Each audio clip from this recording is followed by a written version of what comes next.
เนาะหับสายกรรมเจริญพรมัสการเจ้าโดอันนี้แม่อ้อยล่ะเจ้าเจริญพรเน้อหอเขาก็ไปเข้าบ้านมาเอาลูกจะมันออกมาบ้านในมันเ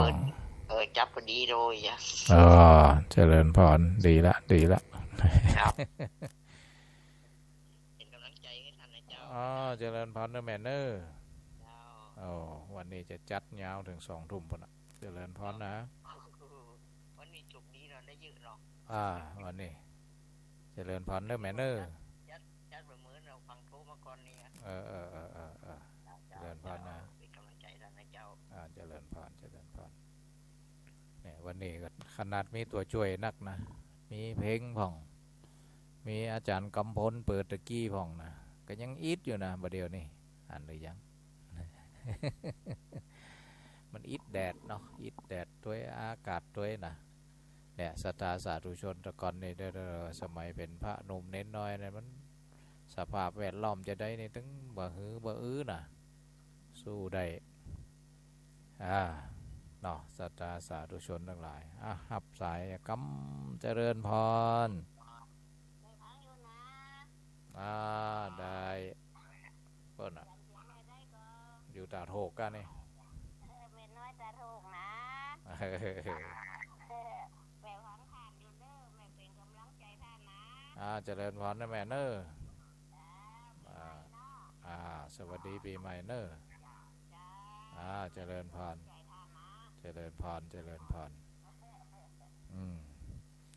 ประเดี๋ยวนี้ก็เฮาทั้งหลายศรัทธาญาติโยมนะช่วงปีใหม่ก็ได้ไปสู่มาคารวะดำหัวพระเถระพุ่นจะจางไปกับวันที่20ไปเนาะแต่ก่อนสมัยเป็นเน้นน้อยเนี่ยต้องมาสังคมบัจเจสังคมแห่งทำงานนักเนี่ยนะเปิ้น25พุ่นก็ยังอันนี้กันอยู่นะมาเดียวนี่2-3 วันเอาละหวังเนี่ยการเนี่ยงานบ่เนี่ยบ่ได้หรอต้องจ่ายค่าไฟต้องจ่ายค่าแก๊สต้องจ่ายค่าน้ำหมกน้ำมันเป็นสปะนะไม่ทำไม่ได้มาเดียวต้องบีบบังคับ ให้ทำแต่ก่อนนี่สมัยเป็นเน้นน้อยนะเพราะ25วันญาติโยมยังลึงตึงตังเป็นสโลลี่ไลฟ์สังคมที่ใจชีวิตแบบ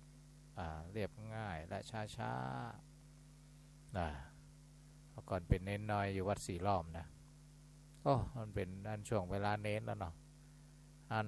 จะไปสนุกสนานในนอกกำแพงวัดกับบ่าเหมาะก็เอาถัง200 ลิตรใส่ไปในวัดญาติโยมมาลดน้ำดำหัวหลวงปู่เรียบร้อยก็ได้เป็นเวลาเนนน้อยนะ หดน้ำศรัทธาญาติโยมม่วนอยู่เย็นอยู่นะตอนหลังมาแฮมน้อยก็เอาละแต่ก่อนได้มันจะมีน้ำแข็งนะตอนหลังมาเอาน้ำแข็งหลอดใส่เอาน้ำแข็งนั่นน้ำแข็งไงวะน้ำแข็งเป็นก้อนนะใส่นี่มาเดียวมาเอาสังคมเปลี่ยนจากเดิมแต่ละบ้านมาดำหัวครูบาอาจารย์4-5 กันรถมาเดียวนี่ปักล็อกนะปักล็อกตัวกับไปรดน้ำดำหัวส่งน้ำคารวะหลวงพ่อเจ้าคณะอำเภอเมืองแต่ละวัดก็เจ้าวาดจะตน1ศรัทธาอย่า2 คนนะแต่ละวัดไปบางทีก็สังคมมันเปลี่ยนเนาะศรัทธาสาธุชนมันเปลี่ยนไปนะก็อย่างไรก็ดีเฮาก็รักษาหีดรักษาห้อยอยู่อันนี้วันผูกก็จะไปวังเหนือนะวังเหนือก็ได้นัดเจ้าคณะพระสังฆาธิการได้ประชาสัมพันธ์ให้ญาติโยมได้มาสู่มาคารวะดำหัวนัดกันแต่ก่อนแต่หลวงปู่อินเนาะวัดบันใหม่หลวงปู่หมื่นวัดซบลืนหลวงปู่มีวัดป่าค้าแล้วก็หลวงปู่ยังวัดบ้านก่อหลวงปู่ยังบ้านตรง5 ลวงปู่ถาบ้านกอนี่นะหลวงปู่เสิร์ชวัดบ้านห่างหลวงปู่ไหวตรงหัวเนาะแต่ก่อนเนี่ยครูบาอาจารย์หลวงปู่ค้ำวัดขันหอมนี่วังเหนือนะก็ได้มารวมกันเป็นศูนย์รวมจิตใจของพี่น้องชาวอำเภอวังเหนือได้เห็นพระเถระและจื่นอกจื่นใจนัดกันบัดเดียวนี่ก็จางไปนะก็มีพระเถระก็เลยนัดพระสงฆ์องค์ข้าเจ้าได้ปาญาติโยมมาได้รวมกันที่วัดบ้านใหม่นักบ่หัวนะแต่ก็อยากจะลื้อฟื้นวัฒนธรรมประเพณีอันดีงามนะก็เลยบอกกับปู่หลวงเวลาดูเจ้าอาวาสได้เชิญชวนก็ถ้าบัดติดภารกิจสำคัญก็เสียสละเวลากันมารักษาหีดรักษาวัฒนธรรมประเพณีอันดีงามเนาะก็มีครูบาอาจารย์ 4-5 รูปนะตนเป็นอายุพรรษาการมากมาเดียวก็มีหลายรูปละนะมีหลวงพ่อตรงเป้าหลวงพ่ออ้ายหลวงพ่อวัดตรงฮีนะหลวงพ่อยุนนะอันนี้ก็อายุพรรษาระดับกลางๆที่วัดบ้านห่างนะ3-4 รูปเนาะก็ได้นัดกันมาพระสงฆ์องค์ข้าเจ้าก็จะได้ทำสามีกิจกรรมรดน้ำดำหัวมันผูกนะแล้วก็ตอนบ่ายก็จะนัดพระสังฆาธิการนะตอนบ่ายดำหัวแล้วก็ยกคณะกันไปมอบสิ่งของที่ได้วันพญาวันได้ทำบุญตักบาตรก็ยังก็ไปมอบคือที่บ้านไฟไหม้ที่บ้านหองเคาะนะเป็นบ้านปู่หลวงดิเลกนะสวยสดนะบ้านปู่หลวงเนาะบ้านนาวัดนะใกล้ๆวัดเยื่องวัดใต้วัดนะ2 หลังเป็นไฟไหม้นะก็จะถือโอกาสนำพระภิกษุสามเณรคณะสงฆ์ไปมอบสิ่งของและมอบปัจจัยบรรเทาภัยบรรเทาความทุกข์แก่ศรัทธาสาธุชนทั้งหลายนะวันผูกปฏิบัติศาสนกิจอยู่วังเหนือเนี่ยก็ได้บอกกล่าวเหล่าขานนะเล็กๆน้อยๆแล้วก็อย่าโพสไปบ้านอย่ากำนะไปโพสไปดำหัวแม่อย่ากำนะศรัทธาสาธุชนแล้วก็ถือโอกาสไปแวะบ้านวัดการเกิดเมืองนอนพอดีวันหลวงพ่อ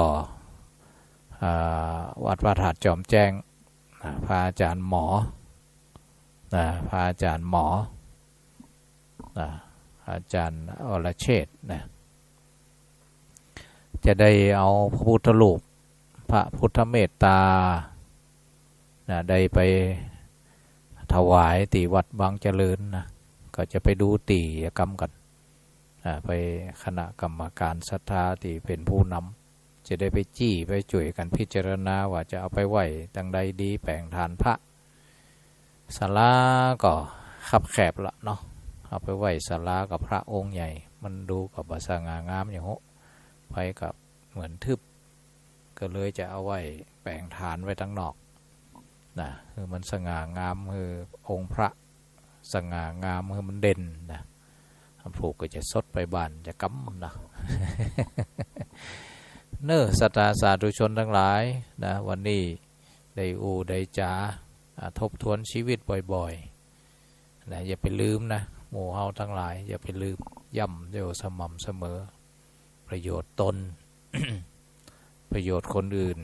นะประโยชน์ปัจจุบันประโยชน์ภายหน้าเฮาทั้งหลายก็ไม่ละที่จะสะสมสร้างชีวิตต้นทุนชีวิตไม่ประมาทโดยการสร้างธรรมะสร้างสิ่งที่ดีที่งามเขาเรียกว่าสร้างที่พึ่งให้กับตนเองนาถการณธรรมธรรมที่เป็นที่พึ่งเดี๋ยวก่อนนึกนาถการณธรรมนี่ธรรมที่เป็นที่พึ่งของตนเองได้ทั้งปัจจุบันทั้งอนาคตนี่นะเป็นที่พึ่งเขาได้ พาหุสัจจะก็คือมันเนี่ยมันฟังมันศึกษานี่ก็เป็นที่พึ่งเฮาได้นะกัลยาณมิตรมิตรที่ดีงามก็เป็นที่พึ่งเฮาได้ข้อที่สี่ความเป็นผู้ว่าง่ายไม่ดื้อไม่รั้นนี่ก็เป็นที่พึ่งของเฮาได้แล้วก็ข้อที่ห้าขยันหมั่นเพียรนี่ก็ทำให้เฮาพึ่งตัวเก่าได้เป็นที่พึ่งตัวเองทั้งปัจจุบันและอนาคตได้นะแล้วก็ใคร่ในธรรมใฝ่ในธรรมเรียกว่าธรรมกามตาใฝ่ในธรรมะ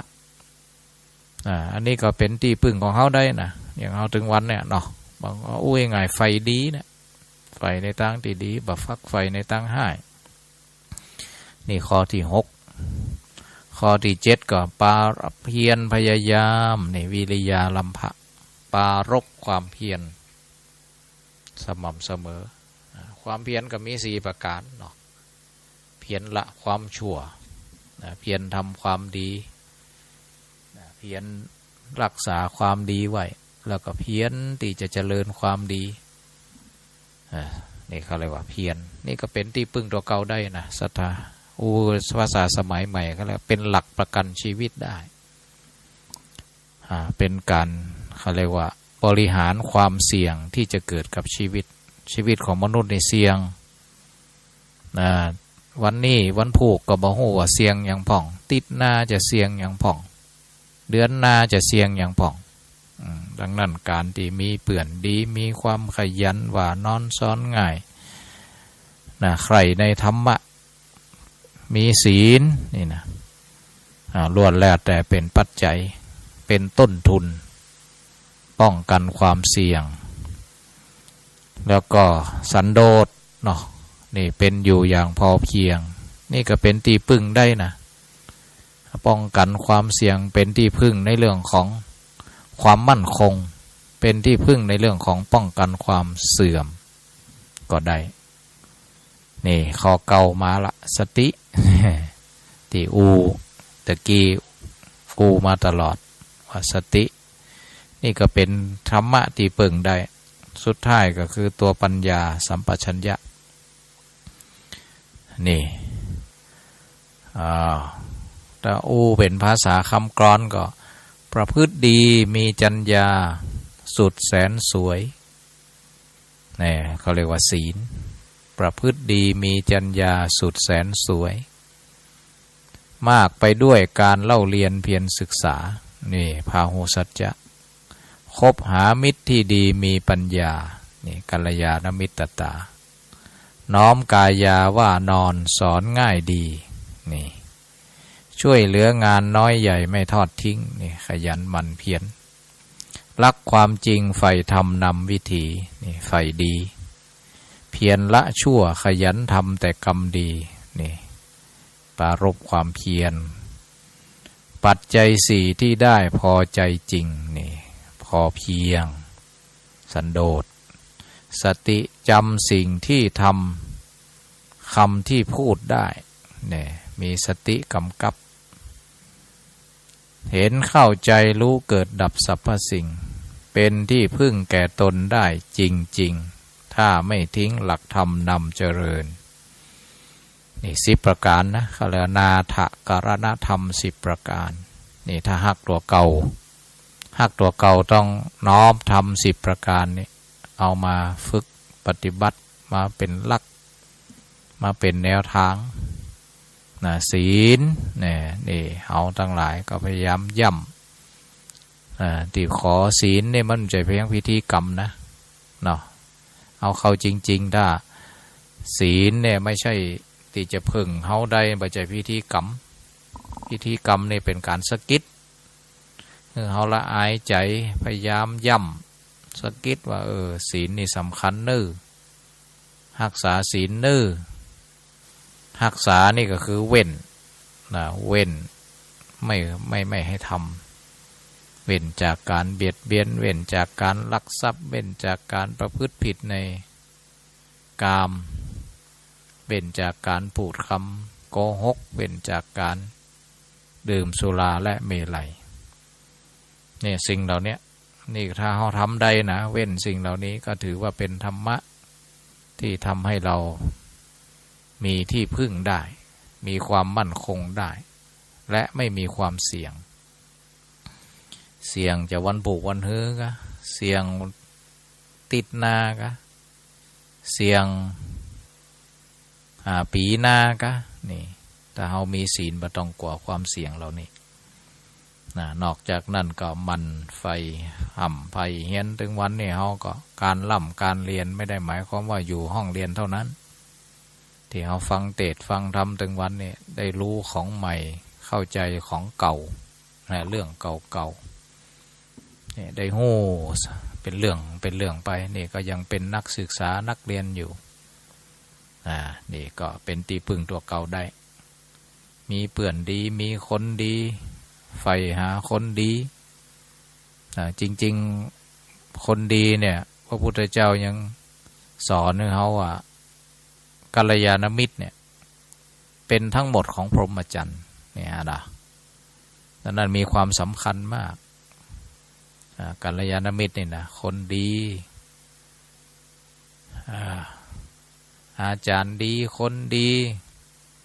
บางทีเป็นที่สุดเป็นทั้งหมดของพรหมจรรย์ก็คือมีส่วนสำคัญในเรื่องของชีวิตที่จะดีจะร้ายพรหมจรรย์ก็คือชีวิตที่ประเสริฐเป็นทั้งหมดของพรหมจรรย์แล้วก็อ่อนน้อมถ่อมตนอย่ากระด้างกระเดืองเกยเปรียบเทียบเมื่อเราเราอ่อนเราความกระด้างกระเดืองเหมือนกระดองปูกระดองเต่านั่นปูเต่าเป็นสัตว์ที่อายุยืนก็จริงแต่ว่าบ่ค่อยโตเท่าไหร่เป็นสัตว์ที่ไม่ค่อยโตเต่าปูนี่กินหญ้ากินตระกูลพืชตระกูลหญ้าแต่มีข้อจำกัดในเรื่องของการขยายความเติบโตของตนเอง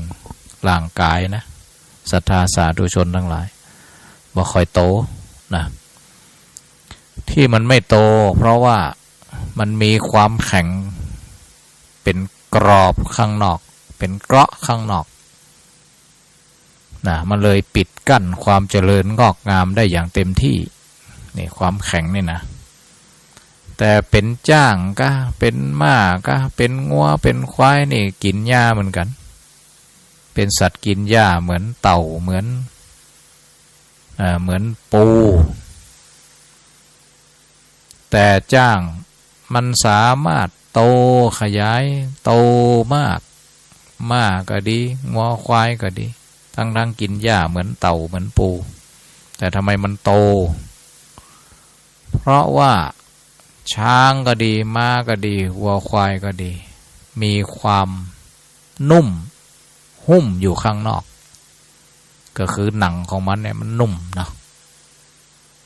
ดังนั้นเวลาร่างกายอยู่ใน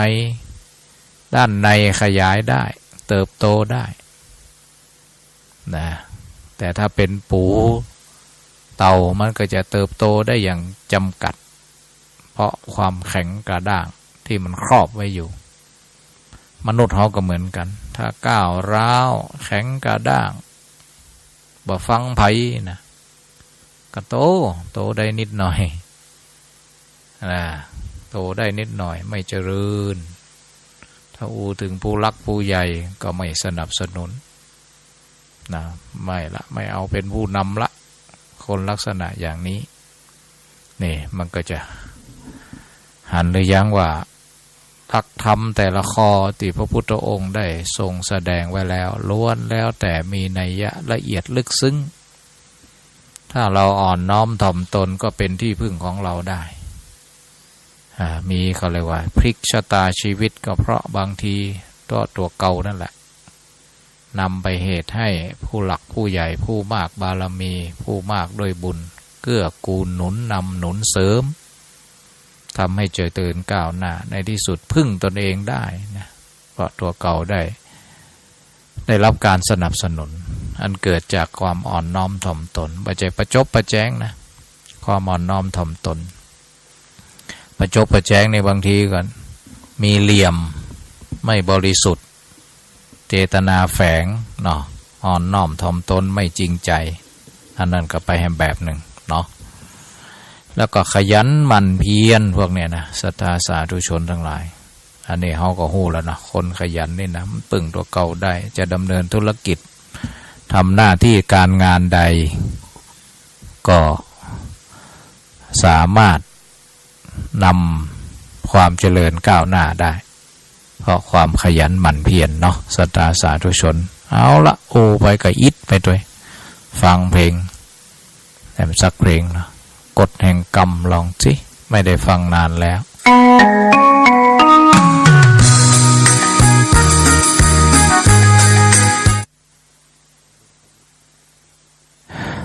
จบไปเพลงกฎแห่งกรรมเนอะศรัทธาสาธุชนทั้งหลายนะก็ได้จบไปอาจจะเป็นเพลงแปลงนะเพลงธรรมะทำดีได้ดีทำชั่วได้ชั่วนะอันนี้ก็ยังเป็นสัจธรรมอยู่เนาะแต่บางคนอาจจะเอาความดีที่ทำไปอิงกับของดีพอบ่ได้ของดีจะเป็นท้องกายศถาบรรดาศักดิ์อย่างพวกนี้นะที่ตัวเองพอใจ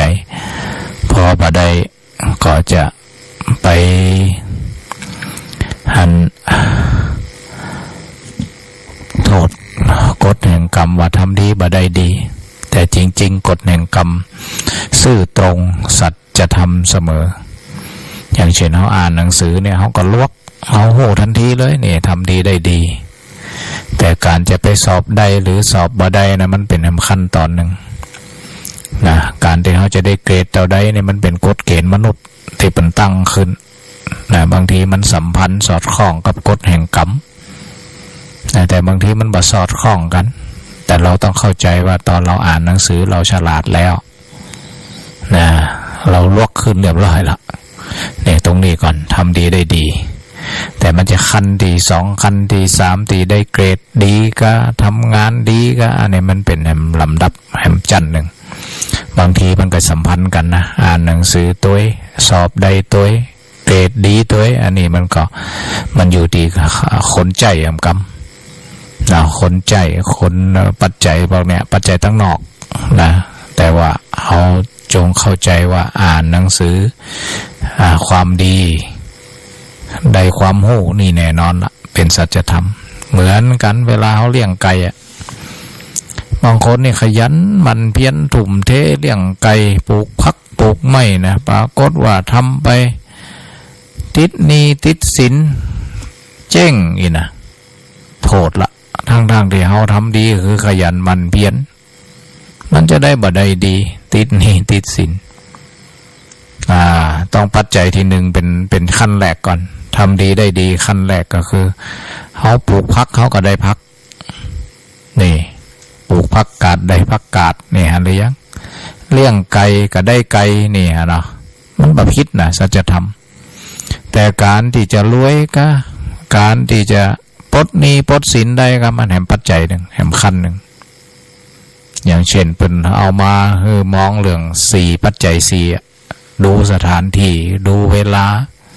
ดูความโหความสามารถนะนี่แล้วก็ดูสภาพความพร้อมร่างกายของเขา4ปัจจัยนี่แหละนะบางคนนี่เลี้ยงไก่ได้ไก่แน่นอนละแต่จะรวยลืมรวยเนี่ยความโหความสามารถมีก่ออันนี้ก็เป็นปัจจัยแห่งตัวหนึ่งที่จะทำมือเขาเจริญก้าวหน้าหรือไม่เจริญก้าวหน้านะ2ดูสถานการณ์นะบางทีปัจจัยฤดูกาลของมันเนาะหรือดูที่สถานที่บางคนนี่ไปเลี้ยงหมูในเขตที่ชุมชนที่เปิ่นบ่ค่อยกินหมูนะมันก็บ่ได้ถามว่าเลี้ยงหมูก็ได้หมูแหละนะเหมือนกันปลูกพักปลูกไม้ปัจจัยสัตว์นะบางช่วงพักแปลงบางช่วงพักถูกมันอยู่ที่สถานการณ์ตัวมันอยู่ที่ความรู้ความสามารถของเราที่จะบริหารจัดการเนี่ยมันก็จะแหมปัจจัยหนึ่งเนาะพิจารณาไป บ่ได้หมายความว่าโอ้ขยันแล้วทำไมติดหนี้ติดสินขยันนี่เป็นความดีทำไมติดหนี้ติดสินกับมันคนละปัจจัยแต่บางอย่างมันเกื้อกูลหนุนนำมันก็ละปัจจัยดีขยันย่ำพอนะความหูดีสถานการณ์ดีไปเจอบุคคลดีนะนี่มันหนุนเสริมขยันมันเพียรย่ำพอมันเป็นปัจจัยให้ประสบความสำเร็จเพราะตัวเองมีความหูความสามารถสถานการณ์ช่วงนั้นก็คนทั้งหลายมีจะต้องกินต้องใจแต่ย่ำพอก็คือสภาพร่างกายของเราสติปัญญาของเรานี่ก็พิจารณาเป็นกรณีไปนะอย่าไปโทษท่านโทษนี่ในบางทีเนี่ยทำดีแล้วก็เป็นจังหวะอย่างเช่นเอาสมมุตินะเขาไปเลี้ยงหมูขยันมันเพียรลงทุนเต็มที่มีความรู้ความสามารถแต่บางทีไปเลี้ยงที่ประเทศที่เปิ่นบ่กินหมูอย่างเช่นประเทศที่เปิ่นนับถือศาสนาอื่นๆเนาะเปิ่นบ่ชอบกินหมูกะหรือเป็นข้อบัญญัติสมมติว่าเขาไปลงทุนเลี้ยงหมูที่ประเทศที่นับถือศาสนาอิสลามนี่นะสมมตินะมันกับถึงแม่ขยันแค่ไหนก็จังแต่ว่าไม่สามารถจะขายได้นี่เป็นต้นนะศรัทธาสาธุชนทั้งหลายน้อมปัจจัยแค่สัตว์อย่างเดียวนะเป็นพืชบางอย่างแม้แต่เรื่องอาหารการกินเนาะ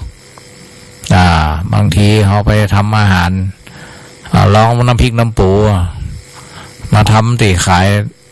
น้ำพริกน้ำพักน้ำพริกน้ำปูขายทั้งโซนเหนือตอนบนนี่นะโอ้ได้ขายลองไปขายคือฝรั่งบอกอะไปขายในโซนอื่นภาคกลางบอกอะขายมาได้ตั้งที่ขยันตั้งที่น้ำพริกน้ำปูของเขาก็ล้ำนี่นะนี่มันดูที่สถานการณ์ดูที่สถานที่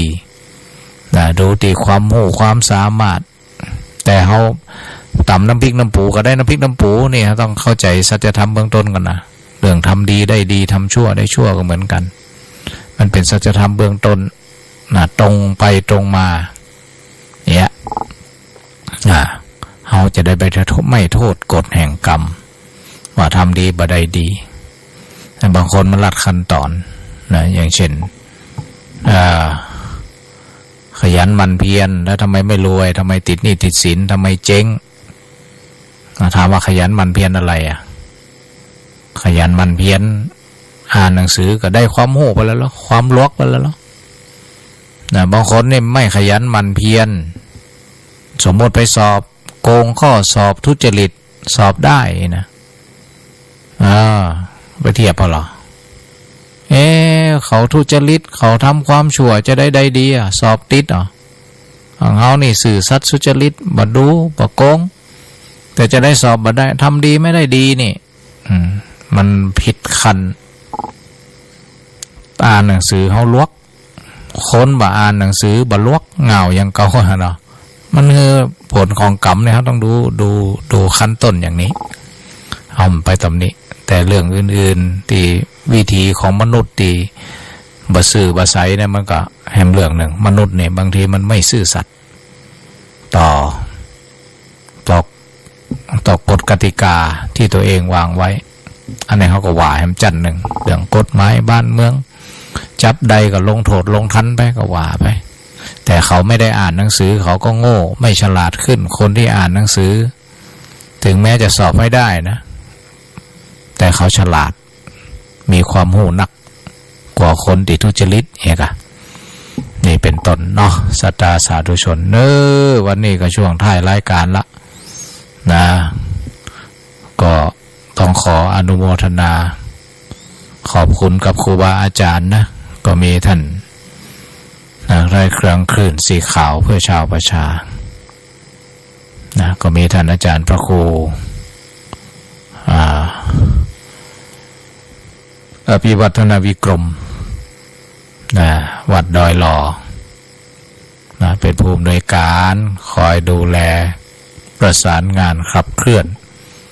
งานเครือข่ายคลื่นสีขาวเพื่อชาวประชา คือเกิดมรรคเกิดผลคือเกิดครอบครัวที่มีอัตลักษณ์เนาะได้หักกันเหมือนปี่เหมือนน้องนะศรัทธาสาธุชนทั้งหลาย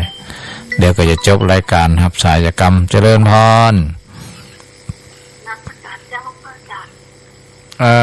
รายงานตัวเนอ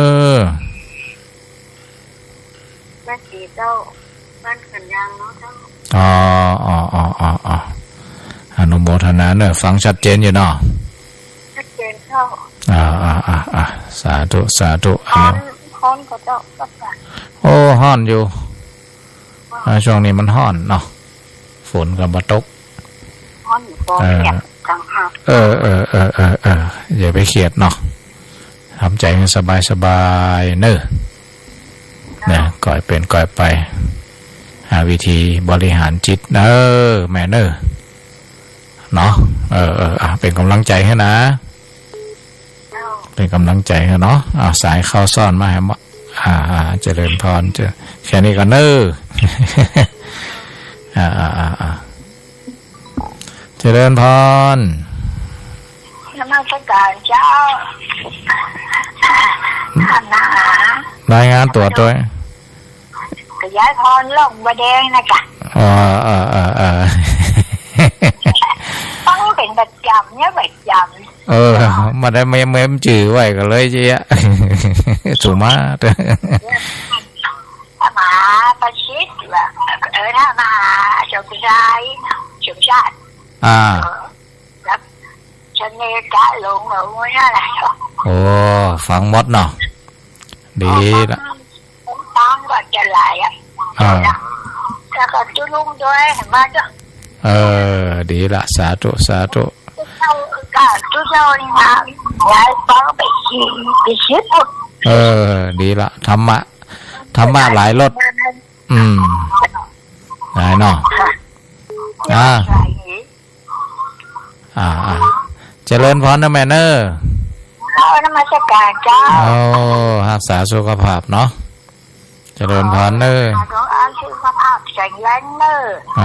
สาธุแล้วปีไม่แก้วพยาบาลกับมาจุดจ่อเราถึงแล้วของอยู่ที่นี่ชุกอายุมั่นกว่ายืนจะได้เจ็บได้ป่วยได้ไข้ขออายุไปมันมาอย่างนั้นช้าเป็นคู่ช้าไปมันเนอสาธุขอบคุณมากโยมแม่เนอสาธุเจริญพรเจริญพรเจริญพรภาษาเจ้าแม่กดเบิ้มมันได้คอติดจดไว้กับแม่นแต่จะออกรายการจะอันนี่ละจะจบรายการละเจ้าเป็นอันก็ย่อเป็นกำลังใจให้อาจารย์ขอบคุณนะแม่เนอสมบูรณ์บรรลัยศิลาทองสมบูรณ์บรรลัยศิลาทองเจริญพรเนอถ่ายรายการพอดีเจริญพรเจริญพรเนาะก็ขอเป็นกำลังใจให้ทุกคู่ทุกท่านนะธรรมะในส่วนไหนดีก็นำไปใจเฮาทั้งหลายเนาะหลักคิดหลักธรรมหลักฐานหลักแหล่งหลักกรรมพวกเนี้ยมันจะเป็นพื้นฐานให้กับชีวิตหลักคิดก็คิดดีหลักธรรมก็ทำดีหลักฐานหลักแหล่งหลักกรรมก็ดีๆทั้งนั้นนะมันก็จะนำไปสู่อยู่เย็นเป็นสุขมั่งมีสีสุขสมบูรณ์พูนสุขทุกท่านทุกคนเอาละเนาะก็ขอบคุณครูบาอาจารย์ทุกท่านที่นี่สถานีวิทยุเพื่อการศึกษาวิทยาลัยสงฆ์นครลำปางสถานีวิทยุกระจายเสียงบริการสาธารณะออกอากาศณอาคารเลขที่1วัดบุญยวาสวิหารถนนบุญยวาสตำบลหัวเวียงอำเภอเมืองจังหวัดลำปางทำการส่งกระจายเสียงในระบบ FM 106.5 เมกะเฮิรตซ์